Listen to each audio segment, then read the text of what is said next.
বিএনপির ভেজাল তেল মারার অপরাধে নমিনেশন পাইলেন না ফারজানা তিথি। এদিকে হে নমিনেশন না পাইয়ে শাহবাগীগুলো ইয়ার মাঠে নামার হুমকি দিছে।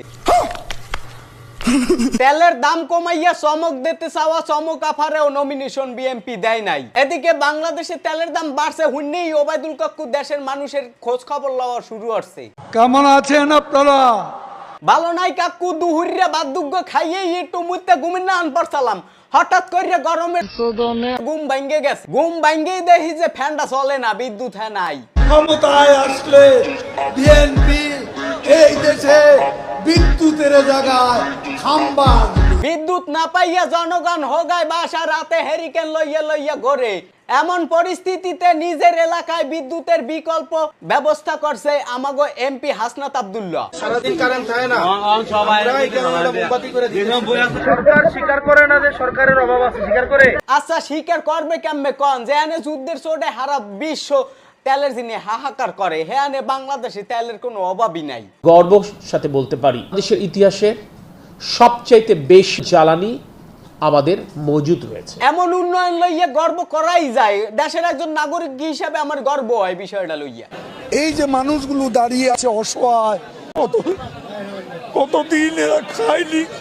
মাত্র 1 মাসের মধ্যেই তিনি তার নেতৃত্বে বাংলাদেশ অনেক দূরে এগিয়ে গেছে। ফখরুল সাহেবের এই কথা হুইন্না এদিকে আবার ওবায়দুল কাদের কাকু চেতে গেছে। আরে মির্জা ফখরুল, আরে হা কাদের কাকুর হাই হাই হওয়ার কারণও আছে, কারণ হে তো বাহিরে বইয়া দেশের গুজব টিভি গুলোর নিউজ দেখে।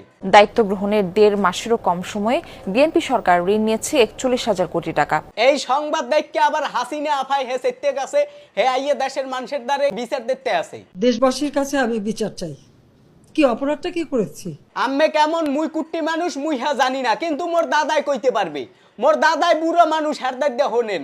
হাসিনা খারাপ কিন্তু হাসিনার নীতি ভালো, আমরা বলতে বাধ্য হয়েছি। এইদিকে দেশের মানুষের প্রশংসা পাইয়া দেশে ফিরতে চায় আমাগো সবার প্রিয় আফাই। আমি তো ফিরে আসবোই ইনশাল্লাহ, আমার মৃত্যুদণ্ড দিয়েছে, আমি পড়া করি না, আমি আসবো। থাও গাফা, আম্মের আওয়া লাগবে না, ফ্যান চলে, বিদ্যুৎ আইয়া পড়ছে। কেডা আইলে কেডা গেলে হ্যাঁ দেহার মগো টাইম নেই, কারণ মোরা তো কেউ তো চাইডে না, খাইডে বড় হইছি দাদরা।